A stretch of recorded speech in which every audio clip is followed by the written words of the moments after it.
Cook opinion piece from November 20 to 016W Get IT British Press Meghan Markle is biracial. I believe that's how you pronounce their name. They are a person of color, and it was posted November 20th, 2016. Now, Harry and Meghan dating was announced or leaked October 30th, 2016. So less than a month later, this is the opinion piece for CBC. Title: We Get It, British Press. Meghan Markle is biracial. You gotta hand it to the British tabloids.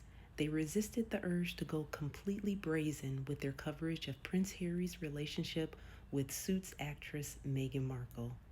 I mean, they could have run with headlines such as, quote, Prince introduces woman of color to royal family, or half-black actress infiltrates blue blood pedigree, end quote.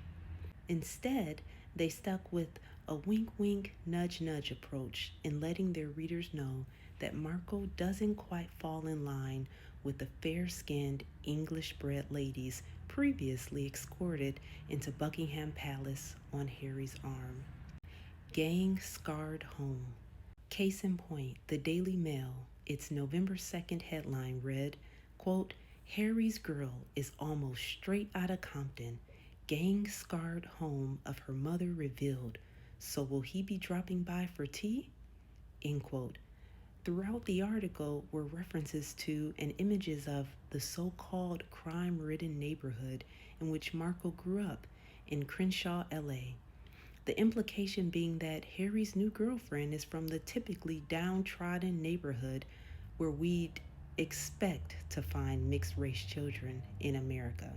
A couple of days later, Daily Mail columnist Rachel Johnson followed up by trying to helpfully inform readers of Markle's superior pedigree. Quote, genetically, she is blessed, end quote, wrote Johnson. Quote, if there is an issue from her alleged union with Prince Harry, the Windsors will thicken their watery, thin blue blood and Spencer pale skin and ginger hair with some rich and exotic DNA, end quote.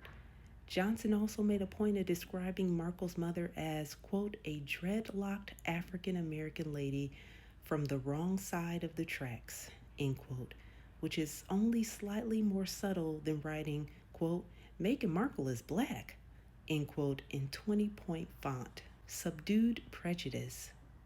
No one is surprised when racism and sexism live merrily and outright in social media forums.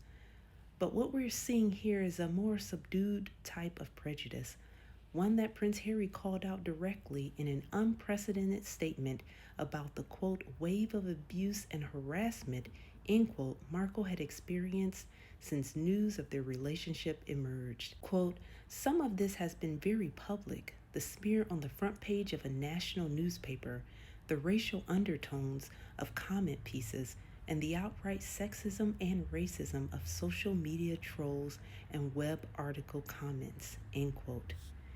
Harry's inclusion of, quote, racial undertones, end quote, in his list of abuses is significant. By nature, undertones are hidden, sometimes subliminal or inadvertent, but their impact can spread like hairline cracks in a foundation.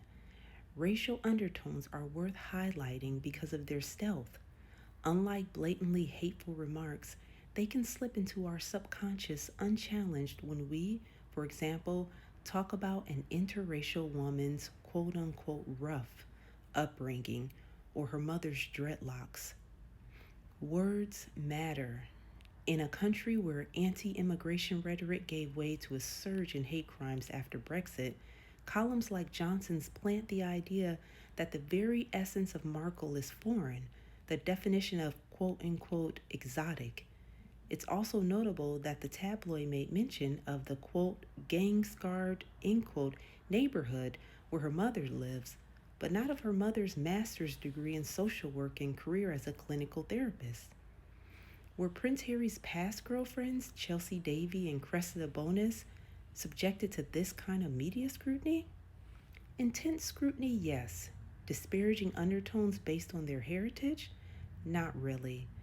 That seems to be a treatment reserved exclusively for Harry's quote unquote exotic new partner, one who, it bears mentioning, has dimensions beyond just her race. Markle is a UN advocate for women and a World Vision Global ambassador. She recently traveled to Rwanda to build wells for the Clean Water campaign. Yet we don't read much about that in feverish coverage of Harry's new partner. Perhaps the media should just go big. Quote, white princess dates interracial commoner, end quote, to just get it out of their system.